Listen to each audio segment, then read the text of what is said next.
नमस्कार दोस्तों, welcome back to let's study YouTube channel. इस वीडियो में हम राज्य चयन आयोग हमीरपुर से जुड़ी एक ऐसी खबर के बारे में बात करने वाले हैं जिसकी जानकारी आपको होना ज़रूरी है, चाहे आपका एग्ज़ाम कंडक्ट हो चुका है, चाहे आपका एग्ज़ाम कंडक्ट होने वाला है।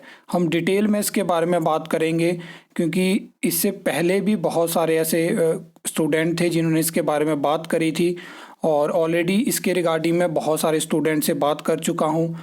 तो इसमें हम पूरा डिटेल में समझेंगे कि क्या क्या ये चीज़ें हैं। तो अभी कुछ दिन पहले आपने देखा कि सीबीएसई टीचर्स के जो भी एग्ज़ाम कंडक्ट हुए थे, अभी बहुत सारे कंडक्ट होना बाकी भी हैं, तो उनके जब रिस्पॉन्स शीट हमें देखने को मिली तो उसमें जो है वो चाहे वो जेबीटी का हो, तो वहाँ पे जो स्टूडेंट है जिन्होंने एग्ज़ाम दिया उनका कहना है कि जब एग्ज़ाम था, मतलब एग्ज़ाम के टाइम जब उन्होंने जो ऑप्शन चूज़ करा और रिस्पॉन्स शीट में जो ऑप्शन उन्हें बाद में देखने को मिला उसमें डिफरेंस था। किसी ने 1-2 क्वेश्चन की बात करी, किसी ने 3-4 क्वेश्चन की बात करी। और मैं आपको बता दूं कि इससे पहले भी 2-3 महीने पहले एक एग्ज़ाम के बाद जब रिस्पॉन्स शीट हमें देखने को मिली थी तो ऐसे स्टूडेंट ने कांटेक्ट किया था। और उसके बाद क्या होता है कि मैंने थोड़ा सीबीटी एग्ज़ाम को समझने की कोशिश करी। मैं अभी आपको बता दूं कि क्या होता है कि राज्य चयन आयोग हमीरपुर के लिए टीसीएस जो है वो एग्ज़ाम कंडक्ट करवाता है। तो जब भी कोई दिक्कत आपको ऑनलाइन एग्ज़ाम में देखने को मिलती है तो उसके बारे में आप आयोग से बात कर सकते हैं, आयोग को उसकी जानकारी दे सकते हैं। आपने इससे पहले भी देखा जब एक आंसर की गलत अपलोड होती है तो आपका काम है कि आप आयोग को टाइमली चीज़ें बताएं। फिर मैंने जो आपको 2-3 महीने पहले की बात बताई तो उसके बाद मैंने बहुत सारे ऐसे स्टूडेंट्स थे जिनसे बात करी जो बैंकिंग के एग्ज़ाम देते थे। तो उन्होंने कहा कि सेम, क्योंकि बैंकिंग के एग्ज़ाम भी ऑनलाइन होते हैं, तो उन्होंने कहा कि वहाँ पे भी ये दिक्कत कई बार हमने देखी है। पहले की बात उन्होंने करी जहाँ पे उन्होंने ऐसा नहीं कहा कि बहुत सारे क्वेश्चन, उन्होंने कहा 1 या 2 क्वेश्चन में ऐसा होता है। फिर उसके बाद जब ये खबर आई मैंने और स्टूडेंट से बात करी जिन्होंने राज्य चयन आयोग हमीरपुर के 2 से 3 एग्ज़ाम अभी तक दिए हैं।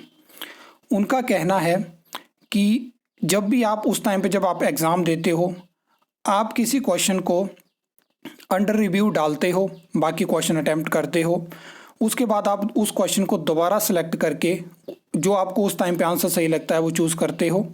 फिर अगर उसके बाद आप रैंडम क्वेश्चन पे जाते हो, क्योंकि नेक्स्ट आप नहीं जाओगे, आपने नेक्स्ट ऑलरेडी कर लिया होगा, आप रैंडम पे जाओगे, तो वैसे क्वेश्चन में ये चीज़ देखने को मिली है कि बाद में जो आपने पहले ऑप्शन चूज़ करा होता है वही ऑप्शन आपको देखने को मिलता है। ये चीज़ कुछ स्टूडेंट की तरफ से बोली गई है।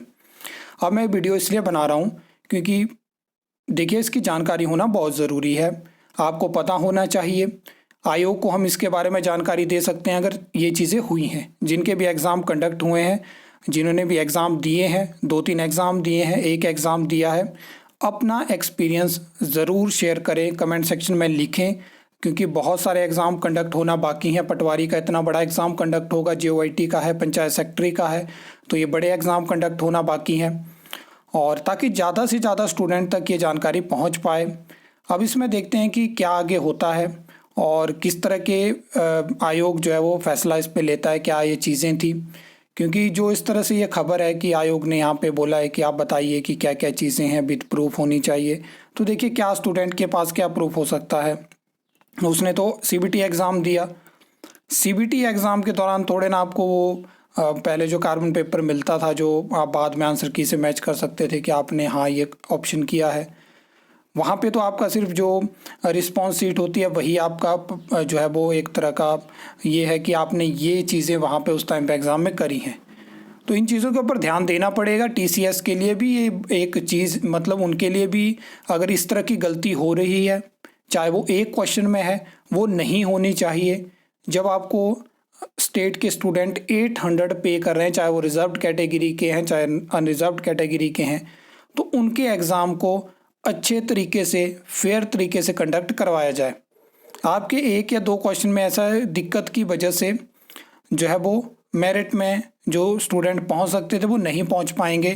सालों बाद एक अपॉर्चुनिटी मिलती है, अगर वो भी इस चीज़ की वजह से जाती है तो ये बहुत बड़ी दिक्कत की बात है और ये उन स्टूडेंट के लिए फेयर नहीं है जो इतनी उम्मीद करते हैं, जो इतनी मेहनत करते हैं, जिनको ये होता है कि सीबीटी एग्ज़ाम कंडक्ट हो रहा है तो चीज़ें अच्छी मेंटेन होंगी। तो इन चीज़ों का ध्यान रखा जाए। बाकी जो भी स्टूडेंट है, आपसे रिक्वेस्ट है, आपने एग्ज़ाम दिए हैं, अपना जो भी एक्सपीरियंस है ज़रूर शेयर करें और सभी कमेंट्स को पढ़ा जाएगा। सिर्फ मैं ही नहीं पढ़ूंगा, जो एग्ज़ाम मतलब जिनके एग्ज़ाम होने बाकी हैं स्टूडेंट के वो भी देखेंगे, जिन्होंने एग्ज़ाम दिए सभी देखेंगे, तभी हमें जो है वो इसकी जानकारी मिल पाएगी। क्योंकि जिन्होंने एग्ज़ाम दिया है और जिन्होंने आप अपनी रिस्पॉन्स शीट बाद में मैच करी है, उससे बड़ा यहाँ पे कोई प्रूफ नहीं हो सकता है। और जैसे ही इसके बारे में बहुत सारे कमेंट्स हमें मिलेंगे तो फिर आगे की जो कार्यवाही है वो शुरू करी जाएगी। क्योंकि आपने देखा है कि समय समय पर लेट्स स्टडी ने आपकी आवाज़ उठाई है, वैसे ही आवाज़ उठाते रहेंगे जितना हमसे हो पाएगा। क्योंकि मैं नहीं देख सकता कि मेरे सामने चीज़ें गलत हों, सीधी बात है। इससे पहले भी हमने इस तरह की वीडियोस बनाई हैं जो भी चीज़ें हमें गलत लगी हैं। जब 800 फीस पे करते हो आप एक स्टेट लेवल एग्ज़ाम के लिए, जिसमें स्टूडेंट भी कम होते हैं, जिसमें कोई ऐसा नहीं है कि आपको 2 एग्ज़ाम देने पड़ेंगे, तो वहाँ पे चीज़ें फेयर होनी चाहिए। क्योंकि सरकार ऑफलाइन से ऑनलाइन इसलिए गई थी ताकि एग्ज़ाम फेयर हो सके। तो आपसे मैंने जो रिक्वेस्ट करनी थी कर दी। ज़रूर ये चीज़ आप फॉलो अप करें और बहुत सारे कमेंट्स इस वीडियो पे आने चाहिए। वीडियो को ज़्यादा से ज़्यादा भी शेयर करें, वीडियो को लाइक करें, वीडियो को हाइप करें ताकि इसको अच्छी रीच मिल पाए। आई होप आपको वीडियो अच्छी लगी होगी, इन्फॉर्मेटिव लगी होगी। तो वीडियो को लाइक, कमेंट, शेयर कर सकते हो। चैनल को सब्सक्राइब कर सकते हो फर्दर न्यू अपडेट्स के लिए।